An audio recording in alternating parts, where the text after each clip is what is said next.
Hello, welcome back to Reading Success Academy.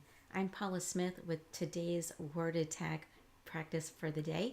We have a new vocabulary word that we're going to break down into chunks to make them easier to read and easier to spell. But I have a little bit shorter word for you today. Not as big as some of the other ones that we've had, but it's also a great word that we can add to our vocabulary. So let's get right over to that word of the day.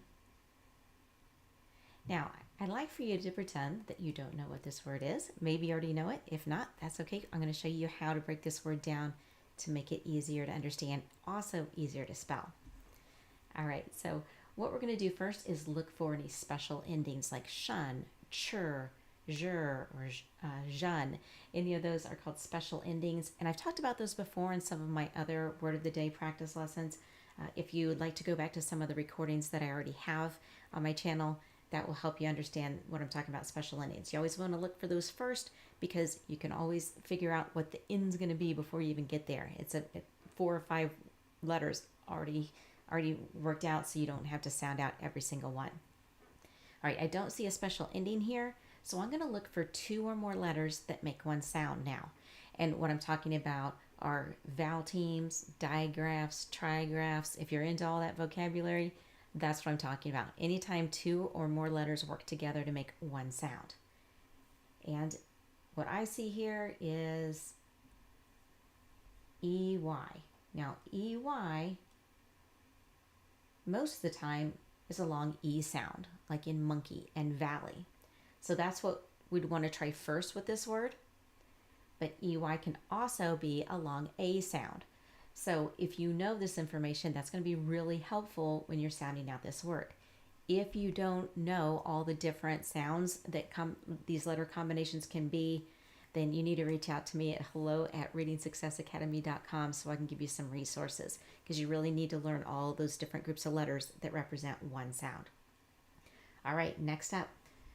I don't see any other groups of letters that make one sound, so I'm going to start at the beginning, and I'm going to say the sounds until I have a chunk and then blend them together, like this.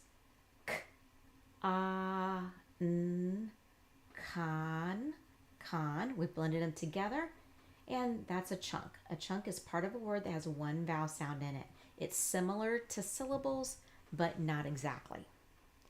All right, so now we have con. We're not going to continue to sound out and add on to this yet. What we're going to do is leave con where it is, and we're going to start over sounding out on this side of the line.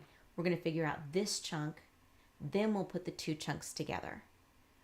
V, E, V.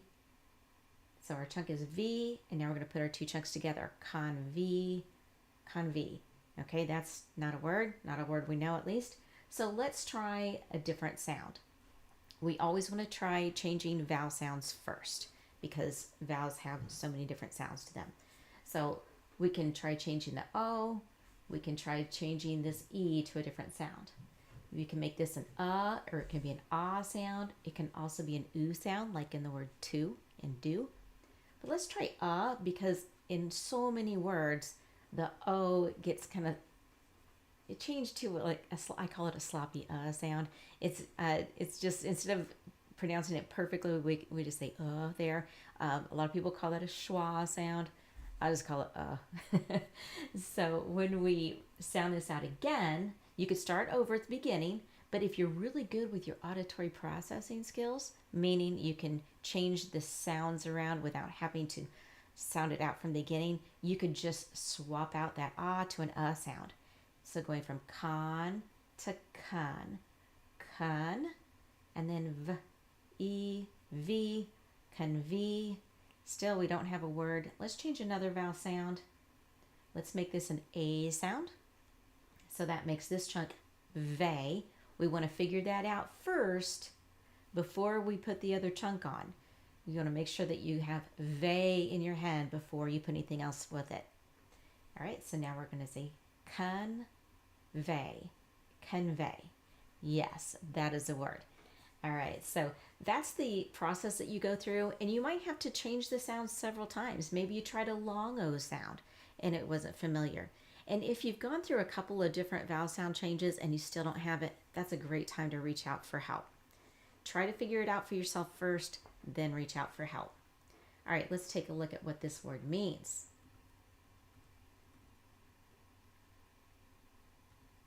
There we go. It's a verb which means to communicate or make known.